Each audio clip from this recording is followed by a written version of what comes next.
नमस्कार दोस्तों।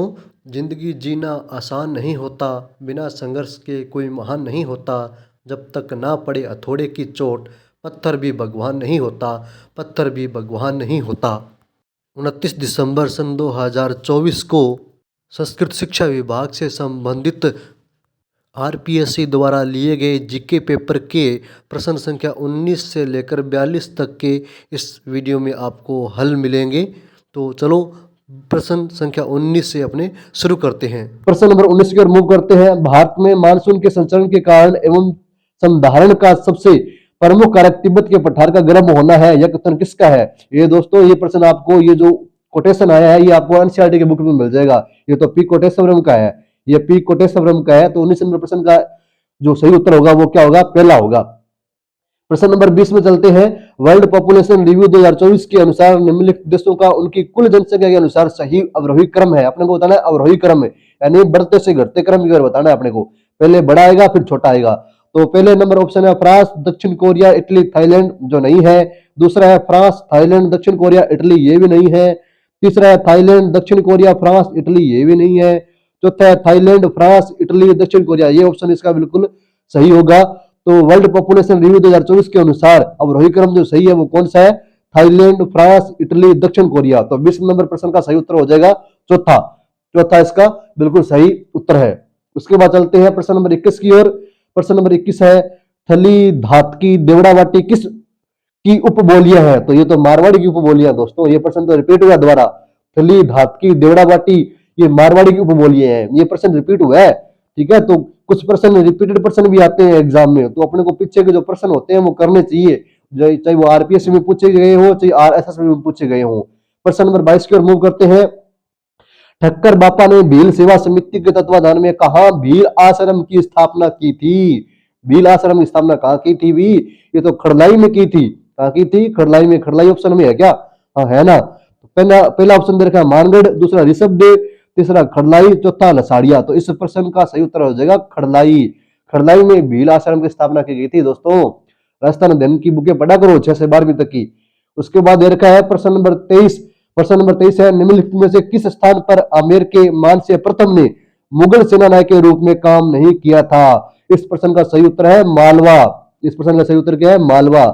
क्या है? मालवा। मानसिंह प्रथम ने मुगल सेनानायक के रूप में मालवा में काम नहीं किया था। काबुल में किया था, बंगाल में किया था, उत्तर पश्चिमी प्रांत में किया था, लेकिन मालवा में इन्होंने काम नहीं किया था। उसके बाद प्रश्न नंबर 24 की ओर मूव करते हैं। निम्नलिखित में से किस अवसर पर कांकन दोरडा की प्रथा का अभ्यास किया जाता है? ये तो विवाह पर किया जाता है भाई। इस पर किया जाता है विवाह पर। तो ऑप्शन नंबर पहला देखा जन्म, दूसरा शोक, तीसरा नामकरण, चौथा विवाह है। इसका सही उत्तर है विवाह। ये तो प्रश्न सबका सही होगा ना। प्रश्न नंबर 25 की ओर मूव करते हैं। प्रश्न नंबर 25 है, राजपूताना मध्य भारत सभा के प्रथम अधिवेशन का अध्यक्ष कौन था? राजपूताना मध्य भारत सभा का जो प्रथम अधिवेशन का अध्यक्ष था वो कौन था? ये बताना है अपने को। Option number 1 Vijay Singh Pathik, option number 2 Kesari Singh Bharat, option number 3 Chandkaran Surana, option number 4 Jamnalal Bajaj. तो इस प्रश्न का जो सही उत्तर है वो है जमनालाल बजाज होगा। प्रश्न नंबर 26 की ओर मूव करते हैं। प्रश्न नंबर 26 है, निम्नलिखित में से दयालदास की रचना बतानी है अपने को भी। रचना, दयालदास की रचना कौन सी है? पहला ऑप्शन है बीकानेर के राठौड़ों की ख्यात, ये दयालदास की रचना है। देश दर्पण, ये भी दयालदास की रचना है। तीसरा ऑप्शन है आर्याख्यान कल्पद्रुम, ये भी ऑप्शन, ये भी जो रचना है ये भी किनकी है? दयालदास की है। इस प्रकार ए बी सी तीनों सही है, तो इसका उत्तर होगा ए बी और सी। तो ए बी और सी पहला ही है, तो ये इसका पहला ऑप्शन इसका सही हो जाएगा। 26 का पहला प्रश्न, माफ कीजिए, 26 का जो पहला उत्तर है वो सही है, ए बी और सी तीनों ही रचना किसकी है? दयालदास की है। तो चलते हैं 27 नंबर प्रश्न की ओर मूव करते हैं। 27 नंबर प्रश्न है, निम्नलिखित में से किस किले का नाम सुदर्शनगढ़ है? तो ये तो नाहरगढ़ का है दोस्तों। ये प्रश्न भी रिपीट हुआ है ना, तो नाहरगढ़ इज द राइट उत्तर होगा इसका। 27 नंबर का सुदर्शनगढ़ नाहरगढ़ का ही नाम है। उसके बाद चलते हैं 28 नंबर प्रश्न की ओर। निम्नलिखित में से किस चित्र शैली में फर्रुख फाल का चित्र मिलता है जिस पर आसिफ खारो बेटो लिखा हुआ है? आसिफ खारो बेटो लिखा हुआ है। तो जयपुर चित्रशैली में, जैसलमेर चित्रशैली में, अलवर चित्रशैली में, मेवाड़ चित्रशैली में। इसका सही उत्तर है ऑप्शन नंबर 4, मेवाड़ चित्रशैली में फारूक फाल का चित्र मिलता है जिस पर आसिफ खारो बेटो लिखा हुआ है। तो इस प्रश्न का सही उत्तर हो जाएगा ऑप्शन नंबर 4। प्रश्न नंबर 29 की ओर चलते हैं। निम्नलिखित में से किस शासक ने किशनगढ़ की राजकुमारी चारुमती संबंधित थी? किस शासक से चारुमती संबंधित है? ये तो मेवाड़ के राजसिंह से संबंधित है ना, राजसिंह से। तो ऑप्शन नंबर बीकानेर के राजसिंह से पहला, ऑप्शन नंबर 2 आमेर के मानसिंह से, मारवाड़ के चंद्रसेन से। ये तीनों ही ऑप्शन गलत है भाई। राजसिंह से संबंधित थी, मेवाड़ के राजसिंह से। तो इस प्रश्न का सही उत्तर हो जाएगा मेवाड़ के राजसिंह से। प्रश्न नंबर 30, 1916 ईस्वी में बिजोलिया किसान पंचायत का सरपंच किसे नियुक्त किया गया था? यह मन्नालाल पटेल को किया गया था। अभी किसको किया गया था? मन्नालाल पटेल को। ऑप्शन में चेक कीजिए है क्या। पहला ऑप्शन है ठाकरे पटेल, दूसरा साधु सीताराम दास, तीसरा मन्नालाल पटेल। ये रहा मन्नालाल पटेल, इसका सही उत्तर है। Mannalal Patel is the right उत्तर है इसका। 1916 में बिजोलिया किसान आंदोलन जो पंचायत का गठन किया गया था, उसके सरपंच नियुक्त किए गए थे वो मन्नालाल पटेल ही किए गए थे। प्रश्न नंबर 31 की ओर मूव करते हैं। निम्नलिखित में से किस पुरातात्विक स्थल से एक अभिलेख मिला है जिसमें मौर्य सम्राट अशोक ने बौद्ध ग्रंथों के अध्ययन की अनुशंसा की थी? अरे ये तो बेराट सभ्यता से मिला है। कौन सी सभ्यता से? बेराट सभ्यता से मिला है। बेराट से ही क्या मिला अपने को? अभिलेख मिला है मौर्य सम्राट अशोक का, जिससे अपने को बौद्ध ग्रंथों के अध्ययन की जानकारी मिलती है अपने को। तो प्रश्न नंबर जो 32 है उसकी ओर मूव करते हैं। प्रश्न नंबर 32 अपना है, प्रश्न नंबर 32 है, गुलाब श्याम का वैष्णव मंदिर स्थित है। गुलाब श्याम का वैष्णव मंदिर कहाँ स्थित है? चावड़ में, उदयपुर में, चित्तौड़ में, गोगुंडा में। इस प्रश्न का सही उत्तर है चित्तौड़ में। चित्तौड़ में गुलाब श्याम का मंदिर स्थित है दोस्तों। अब प्रश्न नंबर 33 की ओर मूव करते हैं। प्रश्न नंबर 33 है अपना, शिवालिक अभिलेख के अनुसार किस चौहान शासक ने गजनी के अमीर खुसरो शाह को परास्त किया था? ऑप्शन नंबर 1 पृथ्वीराज तृतीय ने, ऑप्शन नंबर 2 विग्रहराज चतुर्थ ने, ऑप्शन नंबर 3 अजय राज ने, ऑप्शन नंबर 4 अणुराज ने।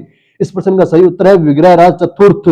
विग्रहराज चतुर्थ ने ही शिवालिक अभिलेख के अनुसार चौहान शासक विग्रहराज चतुर्थ ने गजनी के अमीर खुसरो शाह को हराया था। किस अभिलेख के अनुसार? शिवालिक अभिलेख के अनुसार। विग्रहराज चतुर्थ जो चौहान शासक था, इन्होंने गजनी के अमीर खुसरो शाह को हराया था। ये आप ध्यान रखिए। तो इसका उत्तर सही है ऑप्शन नंबर 2 विग्रहराज चतुर्थ। प्रश्न नंबर 34 है, निम्नलिखित में से कौन सा नृत्य थाकरा शैली में किया जाता है? अरे ढोल नृत्य है। कौन सा नृत्य है? ढोल नृत्य। कई प्रश्न तो बहुत आसान आए है ना। तो थाकरा शैली में ढोल नृत्य किया जाता है। सीधा चलिए अपने प्रश्न नंबर 35 की ओर मूव करते हैं। फैजल अली खान जिसने 1857 की क्रांति के दौरान मुगल बादशाह के पुत्र को सैन्य सहायता प्रदान की थी। इस प्रश्न का अपने को उत्तर सही नहीं मिला है, लेकिन मैं दो ऑप्शनों में कंफ्यूज हूं। पहला ऑप्शन नहरड़ ठिकाने से और दूसरा ऑप्शन ढूंढलो ठिकाने से। ये दो ऑप्शन तो है ही नहीं, इनको तो काट दो आप। तो इन दोनों ऑप्शनों में मैं कंफ्यूज हूं। मैं समर्थन करता हूं ढूंढलो ठिकाने से। मुझे ये राइट लग रहा है, लेकिन मुझे पूरा कंफर्म नहीं है, तो इसके बारे में आपको पूरा पक्का उत्तर नहीं बता सकता हूं। इन दोनों में मुझे कंफ्यूज है 35 नंबर प्रश्न के उत्तर में। तो ये आप थोड़ा आपको मालूम है तो कमेंट में जरूर बताइएगा। प्रश्न नंबर 36 है, महाराणा प्रताप के गठबंधन में शामिल ताज खां निम्न में से कहां का शासक था? नागौर का, जालौर का, बटनेर का, फतेहपुर शेखावाटी का। तो दोस्तों इस प्रश्न का भी उत्तर मुझे सही नहीं मिला है, लेकिन मेरे हिसाब से फतेहपुर शेखावाटी से संबंधित होना चाहिए। इस प्रश्न का सही उत्तर होना चाहिए, लेकिन इसके बारे में मुझे पता नहीं है। इसमें मैं नागौर और फतेहपुर शेखावाटी में थोड़ा कंफ्यूज हूं इन दोनों ऑप्शनों में। तो आपको इसका क्या उत्तर मिला है तो आप मुझे कमेंट में जरूर बताएं। आगे प्रश्न नंबर 37 पे चलते हैं। उन लोक देवताओं को चिन्हित कीजिए जिनका जीवन कथाओं में गौ रक्षा के प्रकरण है। तो गौ रक्षक जो लोक देवता वो कौन कौन से वो अपने को बताना है। पहला दे रखा है गोगा जी, दूसरा तेजा जी, तीसरा पाबू जी, चौथा देव जी। ये चारों ही गौ रक्षक है। अभी गोगा जी, पाबू जी, तेजा जी, देव जी, चारों ही गौ रक्षक देवता है। ये गौ रक्षक गोगा जी जो है उन्होंने अपनी गायों को बचाया था। तेजा जी ने जो लाचा गुजरी गायों को बचाया था। बाबू जी ने देवल चारणी गायों को बचाया था। देव जी तो अपने पिता की मृत्यु का बदला लेने के लिए गए थे बिनाई शासक से, लेकिन वहां जाके ये गौ की रक्षा करते हैं और गौ की रक्षा करते हुए शहीद हो जाते हैं। इस प्रकार चारों ऑप्शन इनके सही है। तो देखिए चारों कहां पर है, ऑप्शन नंबर 3 में है। तो चारों ऑप्शन नंबर 3 इसका सही उत्तर होगा। चारों जो लोक देवता है चारों गौ रक्षक देवता कहलाते हैं। तो प्रश्न नंबर 38 की ओर मूव करते हैं।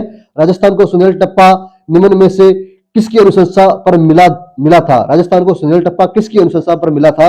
सत्यानारायण राव समिति नहीं दोस्तों, ये तो अपने चौथे जो चरण है उससे संबंधित है। राज्य पुनर्गठन आयोग ये 7वें चरण से संबंधित है। तो इसका सही उत्तर तो होगा ऑप्शन नंबर 2 राज्य पुनर्गठन आयोग। शंकर राव समिति ये 5वें चरण से संबंधित है। तो ये आप ध्यान रखो, जो पी सत्यनारायण समिति है चौथे चरण से संबंधित है, राज्य पुनर्गठन आयोग 7वें से संबंधित है, शंकर राव समिति जो है 5वें चरण से संबंधित है। तो अगर आप चरण के अनुसार इनको याद रखोगे ना तो ये प्रश्न आपका कभी गलत नहीं होगा। तो राज्य पुनर्गठन आयोग की अनुशंसा पर सुमेल टप्पा को क्या है, राजस्थान में सम्मिलित किया गया था, ये आप थोड़ा ध्यान रखें। प्रश्न नंबर 39 की ओर मूव करते हैं। प्रश्न नंबर 39 है, संत मावजी के चोपड़ा की भाषा है, जो संत मावजी द्वारा लिखे गए ग्रंथ है चोपड़ा, उनकी भाषा कौन सी है? तो उनकी भाषा तो वागड़ी है, यानी वागड़ी भाषा है, वागड़ी। लेकिन यहाँ ऑप्शन क्या लिखा है? बागड़ी लिखा है, बागड़ी। तो ये बागड़ी इसका सही हो जाएगा। निम्नलिखित में से कौन सा सुशील वाद्य अंतर नहीं है? अरे सुशील वाद्य अंतर नहीं है, बताना अपने को। सतारा सुशील है, भी नड़वी सुशील है, मशक सुशील है, भपंग। अरे हाँ, ये तो तंत्र वाद्य है। ये कौन सा वाद्य है? तंत्र वाद्य है। ये तो भपंग नहीं है इसमें, भपंग इसका सही उत्तर होगा एकदम। प्रश्न नंबर 41 है, 1956 के उपरांत कितने अन्य राज्यों के राज्यपालों को राजस्थान के राज्यपाल का अतिरिक्त प्रभार दिया गया था? दोस्तों इस प्रश्न का सही उत्तर 8 और 9 में कंफ्यूजिंग है, लेकिन मैं 8 के साथ जाऊंगा। 8 इसका सही उत्तर होना चाहिए, लेकिन 9 भी हो सकता है। तो इस प्रश्न का भी सही उत्तर मुझे मिला नहीं है, तो इसको भी मैं एक बार काट देता हूं। तो आगे से यहाँ पॉलिटिकल साइंस के प्रश्न शुरू हो जाते हैं। तो अपने को करने थे राजस्थान के जीके, तो राजस्थान के जीके आप लोगों ने कर लिए हैं। तो आप अगर ये पेपर दे के आए हैं तो मिलान कर लीजिएगा, अगर नहीं भी दे के आए हैं तो आप 4th ग्रेड की या किसी भी आने वाली भर्ती की तैयारी कर रहे हैं तो इन प्रश्नों को जरूर कीजिएगा, ताकि इनमें से कोई प्रश्न आगे एग्जाम में आए तो वो आपका गलत ना हो। अगर आप चैनल में पहली बार आए हैं तो चैनल को सब्सक्राइब जरूर कीजिएगा, वीडियो को लाइक कीजिएगा। अगली वीडियो में जल्द मिलेंगे, तब तक के लिए जय हिंद, जय भारत।